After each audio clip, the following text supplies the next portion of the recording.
Alright, we're going to work on the electronic part today. Take off your essential brackets and we're going to put this Wi-Fi card on it first. And then we're going to take off this multimedia card and mount it on the essential brackets. Now we're going to get a DTF driver board. Go to bchtechnologies.com and search for Kevin V2, one word, version 2, Kevin V2. And just pick any one of those. Just for example this one, and then we're going to say categories Kevin V2. We click on that. If you want a direct link, it's BCH Technologies.com /collections multiple collection / Kevin V2. Okay.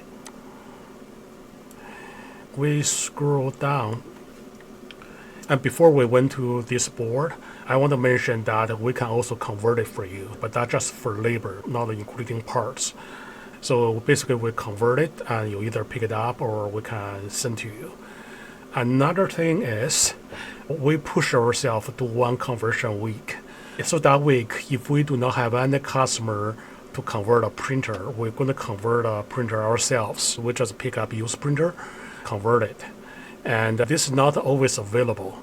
So for example, this week we got one left here. We convert it, we want to sell it. If you sum up all the parts, you basically almost get this printer for free. The reason for this is we want to sharpen our tools, so we keep updated with our skills. So this is a steal, basically. Okay, for details, look at that. Otherwise, let's go over the driver board. Why we need a driver board? You probably heard somebody say, oh, I just put the ink in and it works. Then you ask him the next question. So, how did it go? You're going to see tear in his eyes. Okay, so you get multiple problems. One is the film is different from paper, so have a different opaqueness, different texture, so loading time is different, and this kind of sensors for Epson to tell that's not a paper. So the Epson will say, hey, you just got a paper jam. Boom, you speed up all the film. So one thing is we can override those sensors, and we eliminate the fake paper jam, and we override the CRPW sensor, and we override PF sensor, PE sensor, paper cassette sensor, paper photo paper cassette sensor. And after we override this, we also override the waste chip, so your printer will not complain about the waste tank is not installed or you need the maintenance. So every time you clean your printer, it automatically reset. If you see the first set of conversion video, you'll notice we already threw the readers for the waste tank away, and also we threw out the PW sensor because we don't need those anymore. Magic. So when you're using this, you don't have to put blue tapes on the back of each film. And then this has a hookup that automatically powers white ink mixer and the white ink circulation pump. It's a smart control, so it detects whether you're printing or not, and it calculates how much circulation you need, and it doesn't overwhelm the printhead with frequent cleanings or circulations. You're going to get this board in one piece, and we're going to break into 3 pieces. We're going to remove the protective cover from the connector sockets and the yellow films on the FFC sockets. Now we're going to remove the mainboard. Do it with me. So this first screw, and lift up this floppy disk, and this is the second screw. From the bottom up, this is the third one, and this is the fourth one. Then straight up from the bottom, this is the last one, or the fifth one. Now on this back, there's a hump. Okay, you're going to lift the whole thing up and sort of get over the hump. Lift it up and pull it out like this. This continue all the cables, and you will be able to pull the mainboard out. We're going to take off this metal casing from the mainboard. Those wires are holding by some tabs inside. We're going to release those tabs and pull the wires out. You can use a plier, just twist it, and or if you get a wire around it, and it's up to you. The goal is we want to move the mainboard outside. So we don't want to put a mainboard underneath the printer where you usually get flooded with inks. And this will prolong your printer's life. Now take out this connection diagram. All the wires or FFC cable from the printer are marked in blue. It's already on the printer. And all the black wires are provided with your board. We're going to work on this 1, 2, 3, 4 connections first. Maybe 5 if you count this big connection on the bottom. And those 4 connections on this subboard. And the physical layout is exactly the same, 1, 2, 3, 4, or 5 if you count the bottom. So we're going to remove those 2 screws. We're going to line up the new board like this. And then we do yellow to yellow, white to white on the top. And for this FFC cable, make sure take a look of the silver side of the cable. That silver side going to point to the metal side of the connection. So metal to metal. For this big FFC, make sure the silver side is pointed up, point to the sky. Then we have the last connector on the yellow subboard. And then we can throw the yellow subboard away. All right, looking good. Now we can put those 2 screws back. On the top, the trick is you screw halfway and then move the in, and then you can tighten both. Now we find a wire with 3 red wires and plug into this slot. That 3 red wire is the power supply wire. Let me take a minute to explain this. This FFC is the PE sensor, paper eject sensor. If you plug this one wrong, you're going to get a fake paper jam. And this is the PF sensor, paper feed sensor. And on this side, connect to the printer. The blue side, if we're facing this way, the blue side is on your right and the silver side is on your left. This sensor connects to subboard here, and on this connection, the silver side should be pointing to the sky. And the signal get rewritten and get out from here. So if you get this PF connection wrong, what you get is 031004. And usually it is printed error. But if you get this one upside wrong, and you're gonna get that error. All right, silver side up. And for this big connection, still silver side up on this subboard. All right, we're going to take the essential bracket with the 2 board we installed. We push the white control board forward, and then we line up, and we're going to stick this bracket on the frame. It's up to you. Usually the 3M is pretty sticky. However, if you really want to secure, and you can also put a screw on it. And for the other side, you can put a screw from the bottom and screw it up and screw here, and then you can make this plate. You can swing it. If you want to secure it, that's no problem. Just put a double-sided tape. When you purchase the board, you can see a connection diagram. So we're going to just print it out. We're going to work on this FFC2 that connects to board B to the board A. I'll put a connection diagram on the top here. So board B, I'm going to hold with a screw hole on the bottom. And you can see the silver side is up. Now the other side is to the board A, and the silver side is towards your left. Now the top one on the left is to the CRPW, and the CRPW is with the printed bundle. It's the first cable on the bundle. Okay, that's a smaller cable. Here it is. And we plug that one in. There are two cables from this. One is the 7-pin, another one is 8-pin. In your package, you're going to find two cables and in separate bags, clear marked. One is 8-pin, one is 7-pin. So if you cannot tell them apart, put them together, you can see one is wider. Okay, so we're going to take this wider one, that's 8-pin, and we're going to plug into the left. And we're going to take this narrower 7-pin and we're going to plug in the right. Now for the mainboard, the cable on the left, that's 8-pin, is going to plug in to the CRPW location, which is here, right in front of the real printhead cables.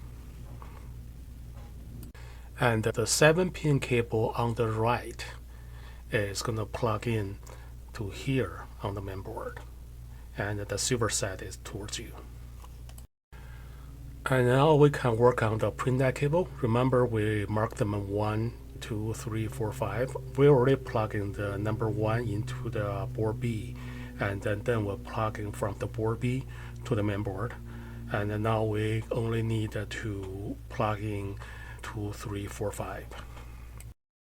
Just a trick here, it's easier if you bend the cable to 90 degrees, and it's easier to plug it in. Now from the front panel, this white panel, only cable comes out is the startup. So blue side towards you and the silver side towards back. And from essential bracket, the FSC cable and the Wi-Fi card wire. And we need to find another wire from the back. And there should be another wire with a black connector somewhere. There it is.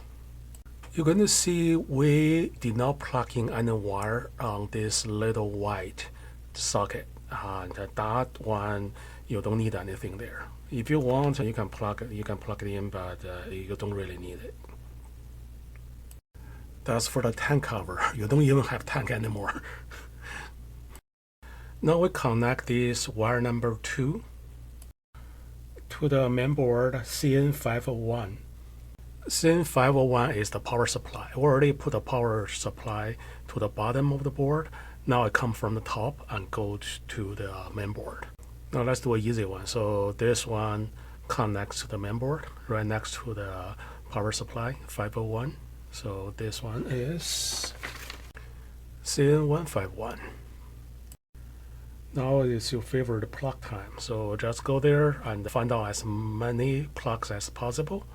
Okay, first plug we found is where to loosen those tabs. If wire is still caught in those tabs, get the wire out and make the wire go a little bit longer. Okay, so you can hang your mainboard outside. So if it's a red one with 3 wires, always plug in the front. There's another red one, so 2 red one goes to the back, 3 red one goes to the front. Look at what I found. 2 white, okay, 2 wires white. It goes to the back. So in the back, you always got 2 wires, a red one and a white one. Okay. So now we need to find out 2 wires that's red. Can you see it? Yeah. I'm sorry. Oh, is that red or black? Oh, I found 1 red and 1 black. I found 2 of those. 2 black front and 2 red in the back. Now we have to take care of these 4 wires. That's for the PF sensor. When I took the video, I got the side plug-in wrong. Okay, so spot how I did it wrong. Okay, so this is not right. One of them is not right. So I'll let you tell me which one. Yeah, you're going to get a 031004 error if you do this. Okay, just in case that you install everything and you turn the printer on, you have 031004, and that's because you're plugging this cable wrong. I'll give it to you as a homework. To save yourself time, you want to get a tape that just tie up those 4 cables, and that's on the left side of the mainboard. and you got 3 2 wires, 1 3 wires. Those 4 wires, just tie them up. So next time, if you pull off one, you pull off all of them.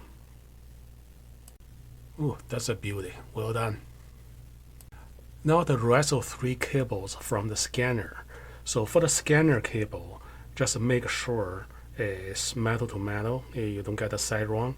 And also those the only cables have really fine teeth.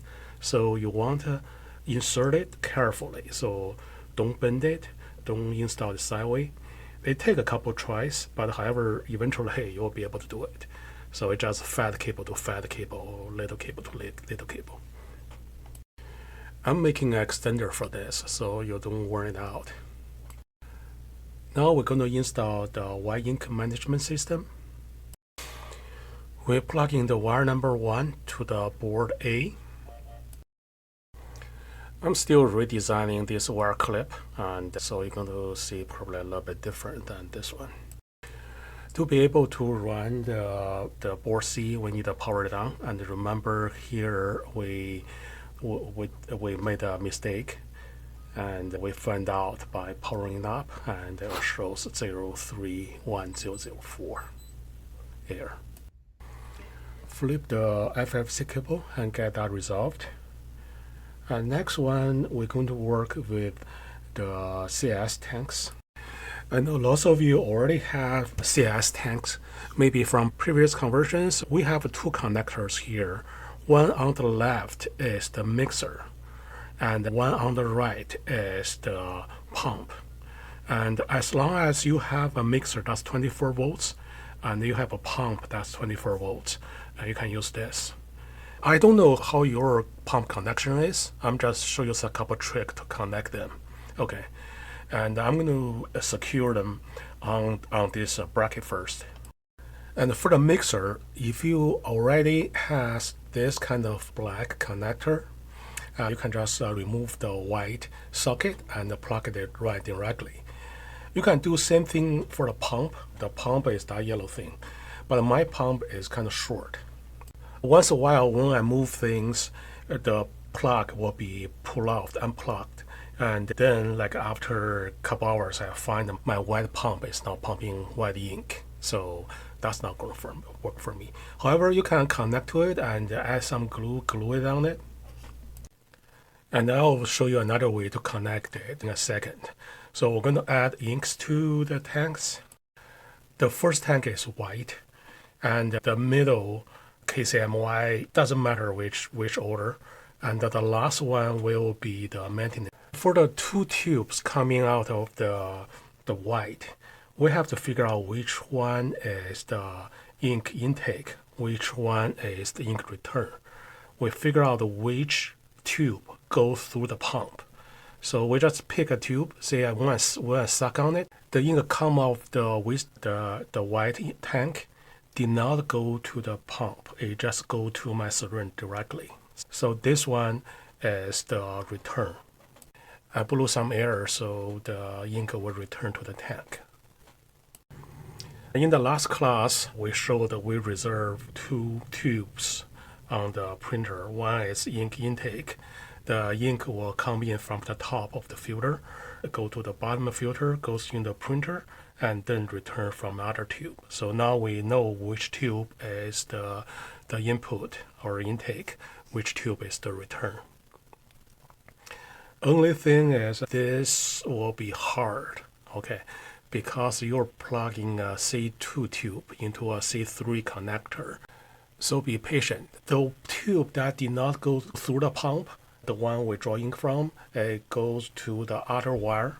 And this wire I'm working on is the ink intake that goes through the pump. Another trick is you cannot get the tube in, and try to do this, get a sandpaper or use your plier, twist it a couple times on it, and that will make the barb a little bit smaller. You want to use one size up connector because you want to maintain the inner diameter for the white ink, so it will flow smoother. You can see I shaved the barb a little bit and get it connected. If you're looking at better connection, I also included a pair of pre-crimped wires that you can plug in to the socket.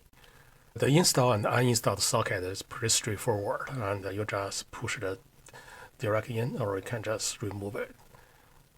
For the mixer, it doesn't matter if you get connected wrong. So we're going to work on the pump because that positive and negative cannot be plugged in wrong. We're going to strip the wires on the pump, and then we're going to connect positive to positive, the red wire to red wire, and black wire to black wire. And then we get a piece of tape and tape both wires. Now we're going to turn on the printer. When you turn on the printer, you should hear the pump working. Okay. If the pump is not running, if the pump is not turning, you can force it to start pumping by pressing the button on the top of the board A. Okay. See, it started, and now the pump is working. You can hear it running. However, there's no ink that get pumped out. And that means you get the polarity reversed. So the pump is turning the wrong way, and you're pumping air into the tank rather than pumping the ink out of the tank. So now you can remove your wire and make it black connect to red and red connect black.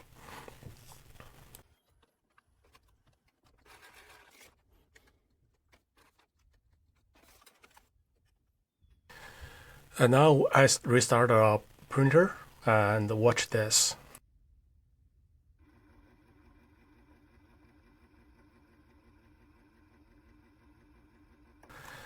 That's when you know you get the connection correctly. Watch the ink goes on the top of the filter and come out from the bottom filter, goes to the printer, then return to the white tank. And you just get a one ink system installed. Now you can plug in the mixer. The reason I didn't plug in the mixer earlier is because the mixer makes lots of noise. So I couldn't tell if the pump is working or not. And this is the sound you can hear when you plug in the mixer. Now I'm going to fill the color tanks. It doesn't matter the sequence, KCMY, KYMC, whatever. And then the last tank is the maintenance tank. I used to use a distilled water, and then I used the maintenance fluid, which is the water solution mixed with distilled water. And later on, I found actually just use a regular dye ink. So you can go to BCH Technologies.com, and in the ink section, just pick cheapest dye ink for Epson, and that worked the best. Here we get a 500 ml random dye ink. We just pour and fill up that tank. And for each damper, we have to break the membrane of the damper. So get your syringe with the adapter and push in. You're going to feel it, break the rubber, and then we're going to suck on it until the damper is filled with ink. So we do it for all the dampers. This is the white damper. Again, the color sequence really doesn't matter. And I'm going to do the same for the two maintenance dampers. And now remember when we built the waste tank, and this one we have a mark on it. That's the priming tube. So we stuck a syringe in, and we're going to suck some ink out of it. You're going to see the ink coming really slowly.